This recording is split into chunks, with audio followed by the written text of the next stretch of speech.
Susie's growth and character development is one of the most important aspects of Deltarune's story. She starts out in Chapter 1 as somewhat of a foil character, constantly getting in the way of Chris and Ralsei with her violent and selfish behavior. However, as the story progresses, it becomes clear that her behavior is all just a defense mechanism.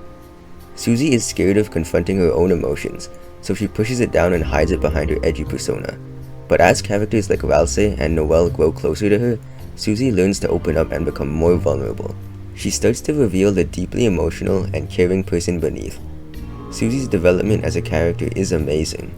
But what if, instead, we took Susie's character in the other direction? How would the story have played out if we didn't allow Susie any of that character development? How would the story go if we continue to enable her? Well, the original story of Deltarune doesn't explore that, but there's an amazing Deltarune mod that does. The Devilsbuster mod. The Devilsbuster mod, also known as Chapter 1 Weird Route, is a mod for Chapter 1 of Deltarune. The original concept was created by Jummy, and the playable mod based around that concept was created by Epic Eman 08. It's a highly underrated Deltarune mod, and one of the best that I've come across. The mod does an amazing job of keeping all of the characters believable and accurate to how they are in the normal game, and explores other sides to the personalities of characters like Susie and Ralsei. Now, for the mod itself, the game plays the same as usual for most of the chapter, until you reach the Devil fight, which is where the mod branches off into brand new content.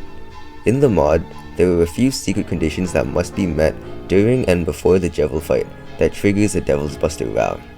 The first condition, you must only defeat enemies via fighting, and you are not allowed to spare or pacify any enemies. The second condition, during the Devil fight, you cannot do anything with Susie other than fight or use Rude Buster. The third condition, Susie must never reach 0 HP during the whole Devil fight. And the fourth condition, you must end the Devil fight by finishing him off with Susie's Rude Buster.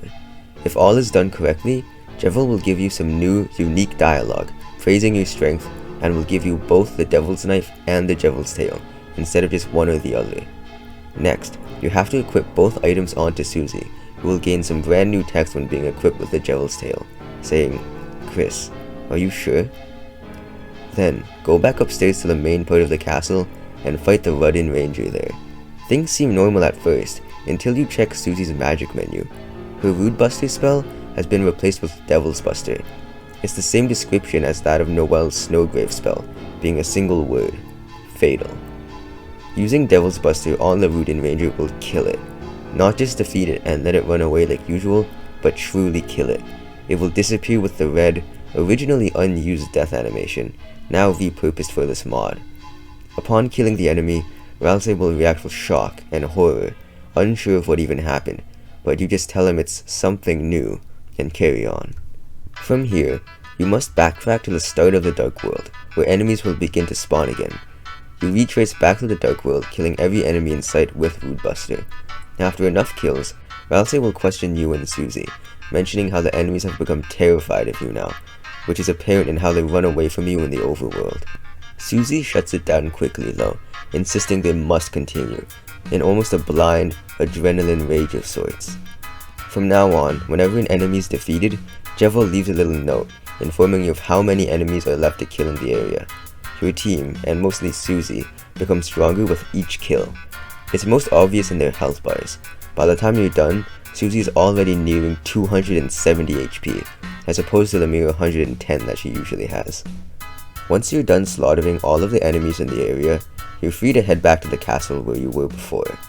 At the front gates, you're met with a horde of Rudden Rangers and Head Hathies, who engage in battle with you. There's 5 rounds, each round with 3 enemies each, and they all must be killed with Devilsbuster, or else they will keep coming back for more. Once they're all finally killed off, Susie will comment on just how much fun she's having. "Hell yeah, Chris, let's find some more," she says. I think this marks a very clear difference between the Devilsbuster mod and the original Weird Route. The Weird Route focuses heavily on the control and manipulation of the unwilling Noelle, but with Susie and the Devilsbuster mod, it's an entirely different story. Susie seems okay with, if not eager, to kill as many people as she can. Whether it's Devil's influence, yours, or just her own pure pent-up emotions, she seems more than willing to slaughter everyone in sight.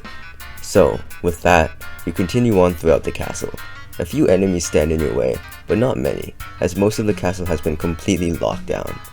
Rule's card shop is still open, however Rules himself is nowhere to be seen, and Lancer stands in his place, all of the usual items now free. Lancer is completely oblivious to the fact that you've been out murdering his whole kingdom, but he does warn you that the king, his father, has been preparing. You'll see that for yourself soon enough though, once you reach the castle rooftop for the usual boss fight. However, there's no more convincing from Ralsei, and no more monologuing from the king. Instead, Susie cuts the king off quickly, already eager to start another battle. With that, the battle initiates. The king is a little bit stronger in this fight than usual, but not very noticeable at all with how much stronger you and Susie have gotten, so the fight is still a cakewalk, especially with Devilsbuster and such high HP. Once you defeat the king in battle, he offers peace as he would in the normal route, but unlike usual, Susie can't be convinced to drop her weapon, and she charges up another Devilsbuster, ready to finish the job. Ralsei steps in though, casting a lullaby to put both Susie and the king to sleep, allowing you and Chris the chance to quickly seal the dark fountain before either of them wake up. This means Ralsei never gets the chance to remove his hat and reveal his true form to you, and Susie never adjusts her hair either, so her eyes are never revealed. You are then sent back to the light world, in the school's unused classroom, like usual.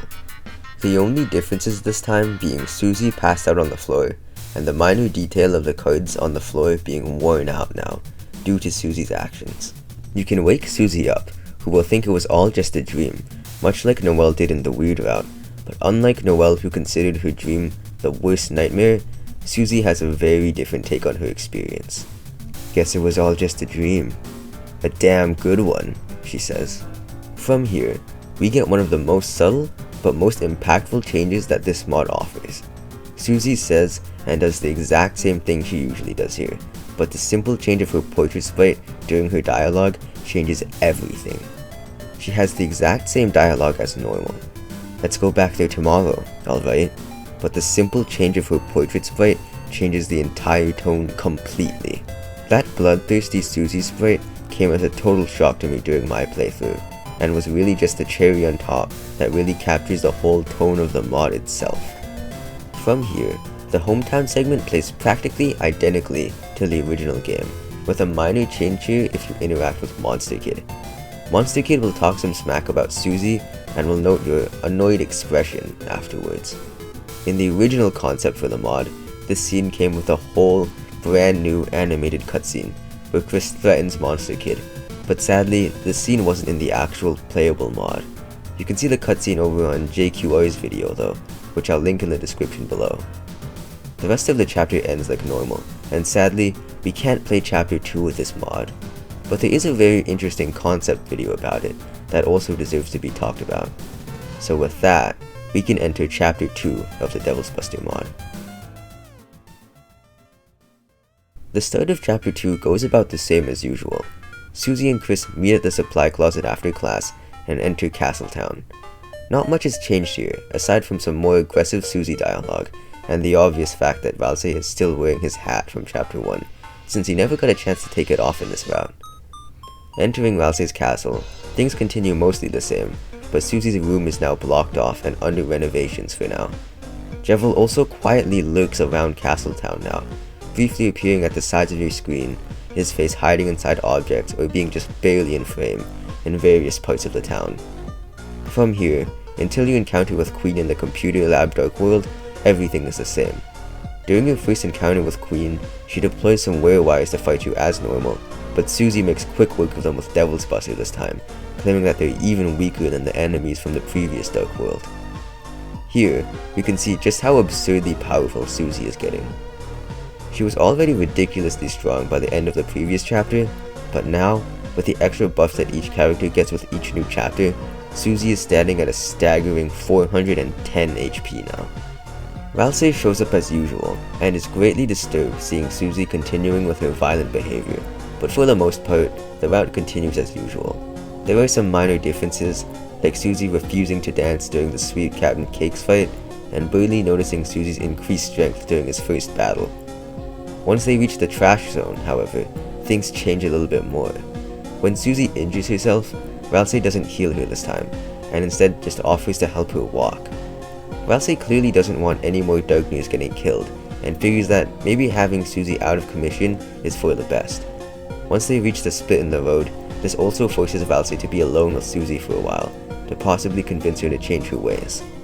It's apparent that Ralsei's choice not to heal Susie, to both keep her unable to fight and get alone time with her, was all a calculated decision with Ralsei, which we can see more clearly later in the chapter. If you play through the rest of chapter 2 normally, once you and Noelle meet up with Susie again, Ralsei will have just finished explaining something serious to Susie, to which she doesn't respond. Susie does, however, show off her brand new healing powers here, that she normally does at this part of the game. Unlike in the normal version of the scene though, Susie's healing here is actually extremely effective. She heals Chris successfully for 200 HP, and Ralsei claims that Susie's new healing is even better than his own, likely due to her enormous strength she's gained in this route. Susie warns Ralsei that his role as the healer might get replaced, but this was a deliberate choice made by Ralsei. Ralsei taught Susie healing not only because she's powerful enough to be super effective with it, but also as a way of influencing her behavior. It's Ralsei's way of telling Susie, hey, we're done with killing and you're going to be our healer now. It's moments like these that really show Ralsei's diligence and ability to think for the group.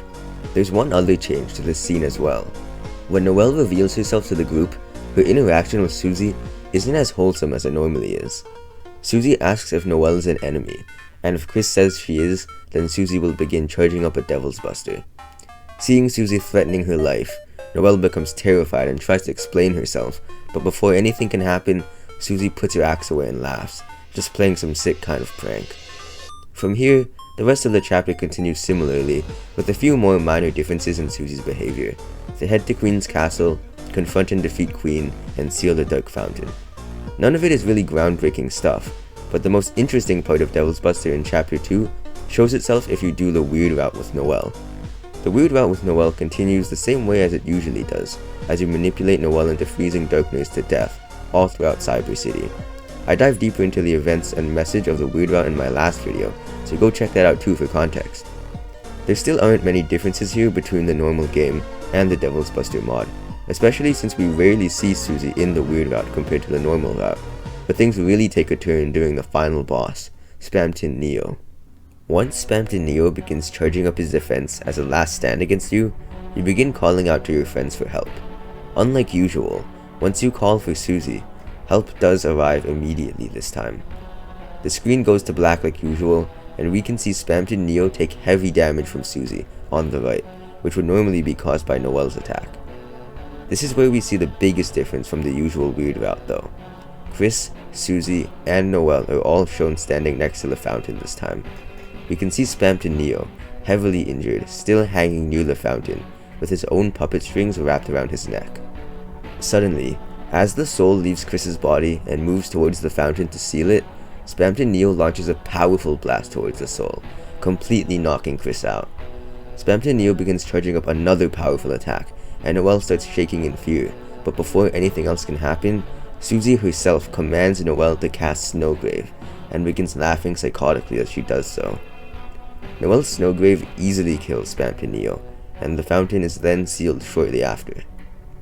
From here, the whole gang wakes up, except for Burley of course, and in both routes, the Light World segment is pretty much the same as in the normal game. We do get another chilling cutscene with Monster Kid and Snowy though. If you head down south to the shelter, Monster Kid and Snowy will be there, daring each other to go in. Monster Kid makes fun of Snowy, calling him too scared to enter the shelter, and compares him to Chris. This sets Susie off, who suddenly cuts in and begins threatening Monster Kid, even pulling a pocket knife on him, and sends them both running. Susie mentions that her pocket knife suddenly appeared in her pocket when they left the Dark World. To me, this implies that the Joker card from the unused classroom that used to be Jevil was actually transformed into the pocket knife. In the normal game, you have no way of obtaining both the Devil's Knife and the Jevil's Tail. You can only get one or the other, depending on how you do the fight. There's also no point in the game where you can get a pocket knife either, in the original game. I believe that having both the Devil's Knife and Jevil's Tail on Susie, paired with her violent and evil behavior, somehow transformed Jevil as the Joker card into the pocket knife in the light world, purely due to Susie's chaos energy, which is described in her info page. Aside from the encounter with Monster Kid though, not much else changes here in Hometown. I think this mod did a great job of keeping itself unique and distinct from the original Weird Route, while also going deeper into Susie as a character, and exploring what might happen if you could steer her character in the opposite direction. It does all of this while keeping the characters' personalities accurate and believable. I totally think you should give this mod a shot. It's not hard to install, and I'll be linking it down in the description, along with the original concept made by Jummy and the Chapter 2 footage by JQR. Thanks so much for sticking around until the end. I continue to appreciate all of your guys' kind support in the comments. If you enjoy this type of content, I'd really appreciate it if you could leave a like on this video and subscribe to me, because it would really help me out a lot. Thanks again so much for watching. I've been Freezy, and I will see you next time.